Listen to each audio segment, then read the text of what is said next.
تم سے ملنا میرے قسمت میں لکھا تھا، وہاں جانا میرے قسمت میں لکھا تھا، ڈاکٹر بننا اس کے قسمت میں لکھا تھا، فیل ہونا تمہارے قسمت میں لکھا تھا۔ ان جملوں میں ہم بول رہے ہیں قسمت میں لکھنا۔ اس کے لیے آپ کو یوز کرنا ہوگا انگلش میں ڈیسٹینڈ ٹو۔ ڈیسٹینڈ ٹو مین قسمت میں لکھنا یا نصیب میں لکھنا۔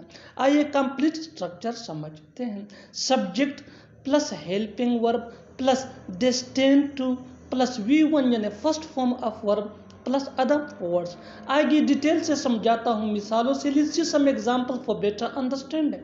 تم سے ملنا میرے قسمت میں لکھا تھا، I was destined to meet you۔ I was destined to meet you۔ وہاں جانا میرے قسمت میں لکھا تھا، I was destined to go there۔ I was destined to go there۔